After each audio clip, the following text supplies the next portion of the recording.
They're called FORE, and they've just released a self-titled debut, which is almost, you'll have to call it for yourselves. It is classic punk rock. In the band are 4 members of previous thrash, punk, and metal bands, and we've got together to pay back almost with us tonight is Jeramie Kling, and he's joined by Nordberg, who is his bandmate in the absence. He's playing guitar and fiddle. Get loud, get with it, check this out. I mean, tell us about FORE. I mean, I've heard the EP, and we've done a quick sort of intro to it on the magazine, but you know, I think it sounds fantastic. I mean, who came up with the idea? It was kind of like last summer, since we have a studio here and we have, 100 bands already, we kind of were just sitting around and he's like, we don't have a punk band yet. Yeah. And this is we usually have just bad ideas like that. We're like, let's do another band. Yeah. Like you've got nothing else better to do. That's what we're saying. Right. It's like, well, we only have 10 other bands, so, why not start another one? Yeah. So he's always been a big fan of like Pennywise and Bad Religion and NoFX, and I've always been a huge fan of bands like Offspring and stuff ever since I was a kid. So it was kind of like, why don't we just make a late 80s like street punk band? Yeah. Let's do it, because it was like, where are those bands? Irrelevant. It doesn't matter. But it's like, where are those fucking bands? It's like, we need to start a band. Let's play. And that's usually how it goes. It'd be like, I'll see someone be like, Teets, we should start a band, And then it's like, literally like a couple of idiots. Like, it's like a television show you could watch and be like, oh man, that's it. And they're off. Then it set Shelp. I mean, he went in the studio like immediately and wrote, in 2 days, he wrote like 13 songs. Boom. 2 days. He went and just wrote them to a click, and then came back, was like, well, it was one night he was like, hey, I wrote 7 songs. The next night it was like, hey, I wrote another 6. I was like, oh shit, yeah. I was like, all right, we're doing it. All right, cool.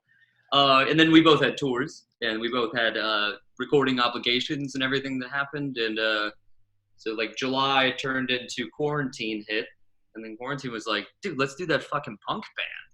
Like, we can finally record those drums for it. So, boom, we recorded. And then we had just done that quarantine project with, like, I don't know, how many different members were there? Probably close to 20 different people. Yeah, 20 different guys. So we wrote a song, we wrote a song a day, if you think of it that way. A song a day in a stylized version of metal. This is another one of these, like, harebrained ideas that him and I have. It was, like, Saturday. I was like, dude, we should totally record a song today. We should record a song today. Soup to nuts. We record the whole fucking thing. And he was like, it's Saturday. We could do Slam Saturday. And it was like Suffocation style. And he was like, yes, sir. And I was like, okay. We have to stream live so we hold ourselves accountable. Because if we don't, then, we may be lazy. So we live stream. We're like, hey, everybody in TV land, we're going to go ahead and make this song. And a bunch of our friends are like, you guys are crazy. And we're like, yeah. So we did that. He wrote guitars, I played the drums, he wrote the bass, we collaborated on some lyrics, I did the vocals, mixed, mastered, released, all within like a 12-hour block. And then everyone was like, oh my God, like, I like this song. And I was like, oh, well, I mean, which is flattering, because you want people to like your stuff. So they gave us a bit of a charge, and we were like, all right, now what? Now what do we want to do? So we kind of we're like, well, what other kind of genres do we want to tackle? So we had like a whole storyboard of people that we think we should ask to play, and then, people that responded yes or no. And we're like, well, we should use this guy for the melodic death metal song, and we'll use this guy for the hardcore song, and we'll use this guy for the thrash song. So we had 12 songs total, all planned out. There's like a Motorhead worship song. There's like a Cannibal Corpse worship song. And it was basically just an excuse to just rip all those bands off in like a tribute kind of way. Yeah, total tribute. So it was pretty rad because like he said, rip them off like the Cannibal Corpse. So we did a Florida death metal song, and it was like, dude, it should totally sound like it came right after the Bleeding, right after, like immediately after, production-wise, vibe-wise, and then that gives you creative license to just do this and be like, and just play it how it's, we all know how it's supposed to sound. So it's pretty sweet. We wrote those and then shipped those off to people, that we sent them the tracks and then they sent them back. So whenever we did that, we got like a really close connection with a big group of musicians quickly, that were like dudes that had turnaround power and dudes that were, it's funny, you wouldn't think of it. Some of the people who were like, it's a bit of an undertaking, and a lot of people were like, nah, I don't really have the time. They're like, one day, and I'm like, they're like, I normally take like a while to write my stuff, and I'm like, yeah, respectively, yeah. You've got 4 hours, so I mean that's okay, But we found we got a fucking sweet list going, and like he said, we got dudes that played all over the map, and Speezy is a big punk fan. He like jumped. We were like, hey, here's a list of tunes we're doing. Melodic death metal from Sweden. We're doing a power metal tune. We're doing a this. We're doing a that. He was like, ooh, hardcore. I'll do that. He's like, I fucking love punk. And it was like, oh, sweet. Speezy's a punk fan. Okay, good to know. Not thinking anything about the punk band because we recorded that after this project. And it was like, oh, shit. Speezy likes punk. Let's see if he's interested in it. He sent him a fucking song. And in like an hour, he sent him like 2 or 3 songs, like an hour or so. Speezy sent back fucking bass playthroughs. He sent back his bass files. He was like, yes, I'm very much in. I'm in, He's like, I'm fucking here. My dollar bill's on the table. Let's go. Already sending riffs like the next day. Yeah. Like, oh, this is good. Yeah, so he sent riffs, and it was like, oh shit, my drums are still set up. Let's throw that into the, let's do this. Let's make this happen. Let's fucking... That's amazing, and it really does follow with the punk ethic, doesn't it? Of just let's go for it. It's pretty raw and live. Not pretty sounding necessarily. No. And Brian, the singer, was another guy. He sang on the thrash tune of our Quarantine project. So, and him and I've known him for years, and he's known him pretty well. And it was kind of like, do you want to do punk? And he was like, dude, I love punk. It was like, all right, I guess we have a punk band now. Yeah. We're like, I guess we have a band. And then, of course, you have to name the band. And like we're all like teen boys, like throwing out band names and shit. It was like, what about this? Or what about so-and-so? It's like, no. What about that? What about this with that? It was like, we settled on FORE, which is pretty sweet because it's the, there are 4 of us. And it is the front of like the fore of a ship. So it's like it's in the foreground. So it's in the front. So it's like, some deeper meaning, and that it's not going to match any of our artwork, at least for the first couple of years. I think we're gonna release I think it's gonna be a bit like jovial and lighthearted and like, whatever. Fuck all these norms. I did an interview yesterday, and the fellow was like, "It's so weird, your punk band." He's like, all of you guys are so metal, and this doesn't sound metal at all, like at all. It doesn't it has no tinges. And I'm like, yeah, fuck normal side projects. I was totally joking. I hope he didn't take me seriously because we have many normal metal side projects. So I don't put involved in that. Punk is very much behind metal. It was the merging of rock with punk that came through with New Album and then on from there, didn't it? So I mean, it always has been at the heart of metal. Yep, absolutely. Slayer, Metallica, any of it, even and because of those bands, those influenced the Immortals and the here we are. That was why it was kind of like a no-brainer. I was like, all the drum beats are the same, except there's just no double bass. It's all like I'm not really playing anything different. It's just thrash beats and D beats. It was nice I could just play some power chord riffs for once. I'm like, no solos? Yeah. Yes. Just get your head down and go for it. Absolutely. And why not? And the result, I think, sounds fantastic. Thank you. I mean, it would have been easier to just say, well, it's a basic punk EP. Let's do, crap audio and it'll do. but I mean, I think it sounds great. Thank you. Thanks. Yeah, we did all the mixing and mastering here at our studio. Yep. And Brian recorded his parts with his buddy Corey in Canada, and then Speezy recorded his parts, and then threw it in, and it all sounds like we're just jamming out in a room. It does, yeah. It does sound live. That was going to be a question I was going to ask you. Was given lockdown and everything, where you managed to get all together? But you've answered my question, and we're together. Yeah. As together as we are with you right now. We're hanging out. Yeah. Well, it's technology, isn't it? It's allowing so many bands to put projects out and things and have a go at things they wouldn't have done before. So yeah, it's pretty amazing. It swings around. We live with each other. We have he's got one of those like mother-in-law apartments, and we have a shared property, so it's pretty sweet. So it's like, hey, you want to do that? Yep. I got to go home first. I was like, oh, okay. See you in 2 minutes when you come back from your house.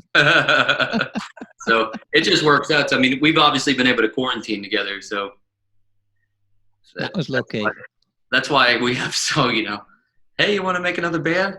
Oh, man. Sure. Listen, we don't need to. And it's going to happen again shortly. We'll say something. One of us will say something and be like, yeah, let's do that. Like, we've been talking shit about doing a country record. We'll see. Why not? Why not? We even have a name and everything. Punk goes country. I mean, one of these bands will stick. Somebody will get it. Yeah, maybe. How about glam? Hair metal? Yeah, we kind of some wigs. I love Def Leppard, so spandex back on, and away you go. I'm interested. That'll sell. It'll sell, yeah. You'll lose a lot of fans, but it will sell. Yeah. They'll be like, hey, what's that guitar player's name? Satchel? Yeah. Yep. Yeah. Anyway. Satchel as in bag. So you've released this independently, haven't you, through Bandcamp? Is it going to be on things like Apple and all the other digital formats? Yeah, right now we have a full-length album, so we've only just been releasing a few songs at a time, just to kind of generate hype since it's a new band. So we'll have probably another single or two, and the artwork and release date, we'll probably have that come out next week, maybe. Fantastic. And then we'll just release it all on Bandcamp, and then we're going to put it on Spotify and iTunes and whatnot, and then just kind of see how it goes. We'll probably make some physical copies, maybe, a select number of cassettes, because those are kind of coming back, or CDs or something. So we're kind of just playing it by ear, which is nice. There's no label or management involved right now. It's just us, and it's like, hey, do you guys want to do this? Yes, no, okay, cool. And then we just do it or we don't. We're gonna release this online. All right, sweet, cool. This new this record, you carry on. I was gonna say the record's pretty sweet. Like we've got it all. We had to take about a month and a half break because our computer. You go through computer woes sometimes where you have to buy an entire new computer. Yeah. Then have to upgrade your Pro Tools. You then have to upgrade all your plugins. You then have to upgrade, and so we just went through that. It was about a month and a half, but now we're back up and running. So it's a bit of a pause, but it's nice to hear these things all come to fruition, and like you hear them in a line, you're like, damn, this is like a band, it's a fucking band. All my kids love it too. It's pretty amazing. Like I have an 8, almost 9, almost 10. So let's just say 9, 10, 12, 14-year-old that live with me. And then my oldest is 20. And these kids don't normally, well, the younger ones in particular don't really care to, like my younger girls don't really care too much for anything that Dad or Uncle Taylor does. They're like, yeah, I mean, they're really proud of us. They're another one of their bands. Yeah, they're really proud of us, but they're like, they're not into, they're little girls. And but this punk band, they like fucking love, they'll like, my one daughter, who is like about as Ariana Grande and Billie Eilish as it comes, is like singing the chorus for these songs, and she's like, what's right with What's right for you? What's right for you? Yeah, there we go. She's like singing the chorus. She's like, it came on. She's like, ooh, this is my favorite. It even just started. She's like, this is my favorite song right now. I love this song so much. And it was like, oh yeah, like, I mean, that's some unprompted shit because I mean, I wasn't like, this is my band or anything like that. She was just listening to it as a musical fan. It was like, oh my God. We've made it. The kids like it. Yes. My wife likes it. My wife likes all my bands, but you know, she likes this band. She's like, oh, this band's fucking killer. It's like, hell yeah. All right. Yeah, you know? you have hit on a good formula. To generate just fucking people enjoyment and generate enjoyment towards the music. Like when you hear something, it gives me the same quality too. Like when I was a kid and I'd slap on I don't know, I loved NoFX when I was like 13 and 14. I like loved it. I put it on and it gave me this feeling like I want to go really fast and turn right on my skateboard and just fucking hit a wall even. Fuck it. Who cares? You know, whatever. Like crash, flip. Who gives a shit? You see that ollie? Did you know? Like I used to love skateboarding and listen to NoFX. It was great. And then it gives me like that same feeling. And I'm like, all right, I think we're on to something here. So You definitely are. We're going. I think punk though does speak to so many different people and so many different generations. It does have a timeless feel to it. It's just great music. Have you? I mean, it's too early to say with lockdown and COVID and everything, but have you given any thoughts to doing any of these songs live? Oh yeah. We've already talked, you know, well, it would be probably cheaper if we did like a New York show because, you know, a flight from Germany, and we've pretty much already decided as soon as the first offer comes, we'll play wherever, whenever, with whoever. Basement show, sure, whatever, parking lot. Yeah. I think we're all just stoked about it. We're going to do that suicidal. Yeah, we just put it into the universe that we're going to do a Suicidal Tendencies body count tour. Yeah, body count and suicidal tendencies. Yeah, we're going to do that. We're just going to put that out there. We'll take that. We're going to agree to that tour. But we're agreeing. We're just waiting on logistics, really. Yeah. Yeah, that would be one hell of a show. Yeah, we already told them we're good, so we're just waiting. Well, it's up to them, isn't it? It's their loss if they don't. Their loss. That's what we're saying. But yeah, this band could potentially tour with metal bands. It could tour with hardcore bands like Hatebreed. It could tour with bands like Sum 41. Because we'll break into like fucking Creator on stage, or we'll break into Slayer, or we're bound to do something fucked up. Probably not Creator. No, yeah, maybe not Creator. I was all right. We could play Massacre then. Yeah. Get Brian singing like Cam. Anyways, you never know what's gonna fucking happen. Venom, shit. Yeah, we're just so open to whatever. It's just nice that we have the one band that's kind of like sure, let's just try it. See what happens. Yeah, that's well, you two go way back as well, don't you? I mean, you Massacre together. You mean the Absence together.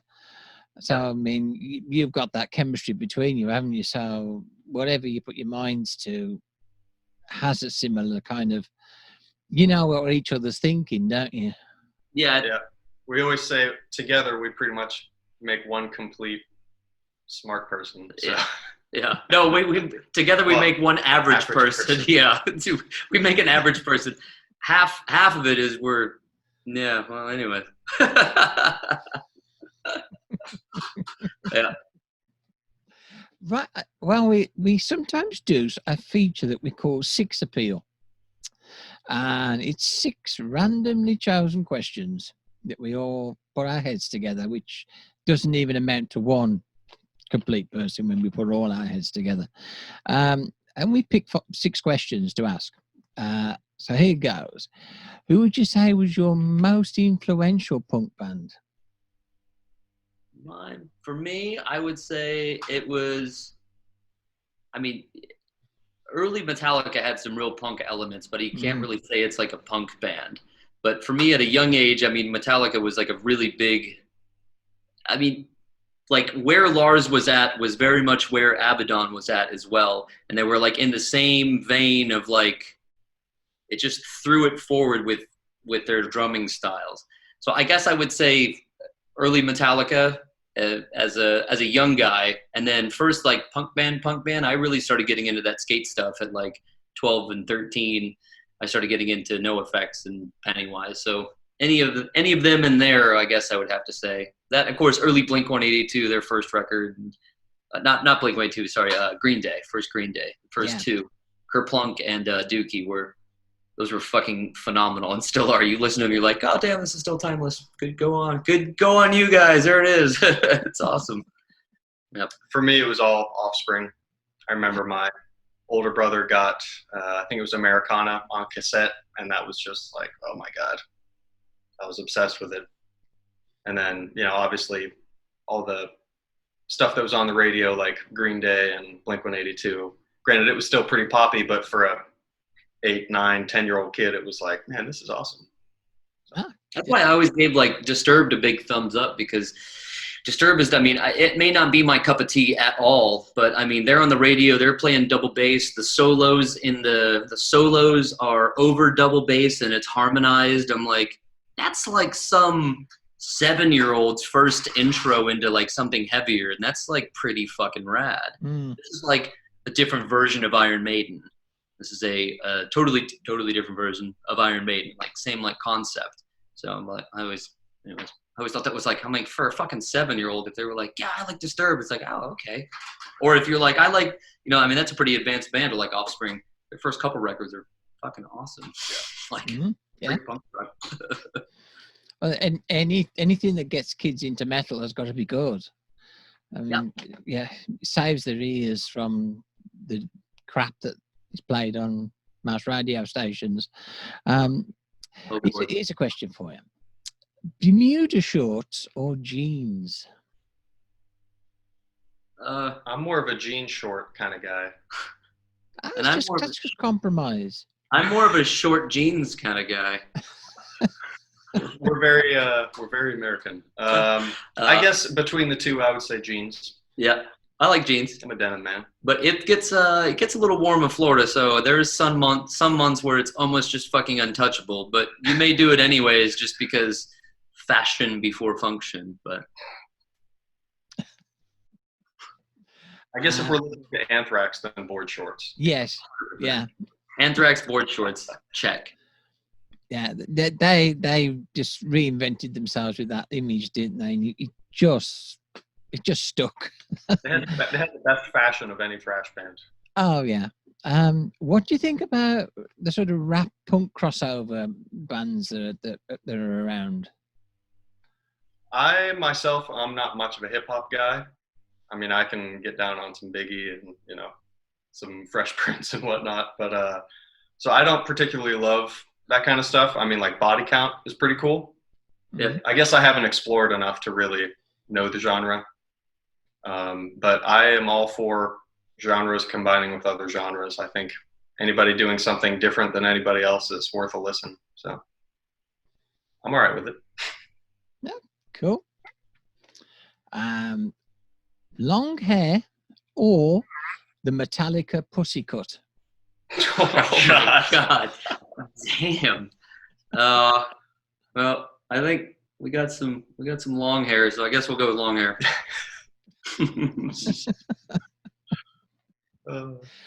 What's been the most violent show you've ever been to? I saw Municipal Waste in 2006 or 7 in a church basement in Philadelphia. There was no security. It was literally just a basement of a church. People were bringing in glass bottles, and there was broken glass everywhere, and no security at all. There was no one like taking money at the door even. So it was just basically 100 kids crammed, and I thought I was going to get trampled to death. But it was one of my favorite shows I've ever been to, because it was just total chaos. It was them and Victims from Sweden, like a crust band. It was awesome. Sick. Mine would be I saw Dillinger Escape Plan in 2002, maybe, and they played at the Orpheum, so it's this tiny little club. It's a big club now in Tampa. They bought a new building, but man, they played like a max capacity of like 150, and that's like an awkward 150 because it was like this corner stage with this like step up into a bar area, so it was a little weird. Man, they just fucking had feedback playing for like 5 minutes or 10 minutes, and then they came out on stage and just fucking killed the lights and just started murdering people with their guitars. And I'm like, how is this even happening? Like, I mean, there was like people jumping over people and shit going on. It was like, oh my God. I was pretty young at that time. I was like, 17 or 18. I was like, holy fuck. That was pretty mind blowing for me. It was pretty crazy. That was a crazy show. It was very violent. Kids left there with like gashes in their head from guitar headstocks where you're like, okay. Yeah, I saw a broken nose at Municipal Waste. They were playing, and I look over, and the guy has blood all over his face. I'm like, dude, you all right? He's like, does it look bad? I'm like, yeah, dude, it's like this. Oh my God. Yeah, no, it's not good. That was pretty exciting. Oh, I had a friend of mine. We were at Gainesville Fest in like 2001 or 2002. He was moshing to, I can't remember the band. Maybe it was Dillinger. And he was moshing for Dillinger. He cut his elbow really bad. And he went to the hospital, got stapled up, came back in time to see Every Time I Die, and moshed for them as well. Thanks. Yeah. I remember I was like, dude, are you already? He's like, yeah, I'm fine. They stapled it up. And I'm like, oh, fuck. All right, welcome back. That's hardcore. Dude, he was back, going for it. I'm like, oh my God, I'd be like, all right. Take care. What's your feelings from a drum point of view? Single drum or double drum? They're both pretty cool. Mm. I like both. I think they both serve their purpose, and I mean, a big double bass kit looks really cool. Yeah. It's just like I don't think everybody necessarily wants to ride a monster truck but when the one passes by, people are like, oh fuck, that's a monster truck. Cool. When like a drum set can be viewed in the same way, it's like, it's not really needed, but it looks pretty fucking sweet. I mean, it does have some pros in it. It has pros to it, rebounding and stuff like that, but I don't know. For many years, I rocked just a single kick with the Absence. I probably will continue to, because it's really economical, especially on like a touring like that, touring when you're doing your own stuff, it's much easier just to have one kick.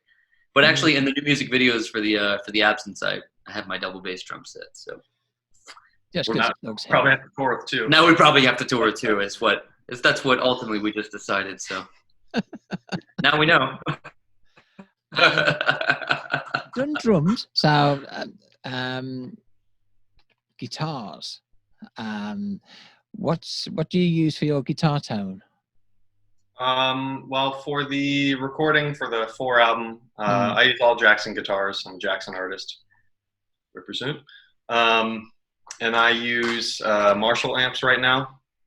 So for the FORE album, I actually used a Marshall valve state, which is a solid state head that most people will probably frown upon. But it's a killer guitar tone. It's real clean, real tight. Sounds very much like 1991, punk guy that listens to metal kind of guitar tone, which is all the bands that I like. That only had like $70 for an amp. Yeah, we paid $75 for this, and it was pretty awesome. Ended up using it on the Massacre album, and used it on this FORE album, and it's like, all right, well, sounds good, so I'm gonna use it. That's what matters. Yeah. It did sound to me as if it was maybe a JCM 900, something like that, fully cranked. But valve state, not that dissimilar a sound, is it? Yeah.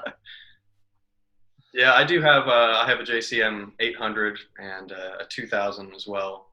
So a lot of times I'll do a combination of, a valve state that has that sort of solid state sound mixed with the 800, which is just a really lethal combo. Yeah, real good. So we'll probably do that for the next record. Marshall. See, I put an idea in your head now, haven't I? Oh yeah. Well, we've already have 25 songs demoed for the next 2 FORE albums. So, like I said, we're crazy. Yeah, ready to go. Yeah, just don't forget the glam metal one. Oh yeah, that'll happen. I'm sure probably next week sometime. Yeah. You've got to do it. It'll be fun. We'll borrow a bit of Jeff Spandex that he probably still has. Mhm. Mantis. That's it. Yeah. I'm sure he still has some hiding somewhere in a locker. Probably not. Not at all. He's He won't not admit a it. good fellow. Well, listen, guys, it has been a blast and a pleasure, and thanks so much. And good luck with FORE, and good luck with all your other projects. You Thank you deserve very much. everything that comes to you guys, because you work so damn fucking hard. Try to. Try to. Thanks a lot for the interview. I'm sure we'll speak again soon. Yeah, absolutely. Thank you very much. Thanks a lot. Bye bye. Yep.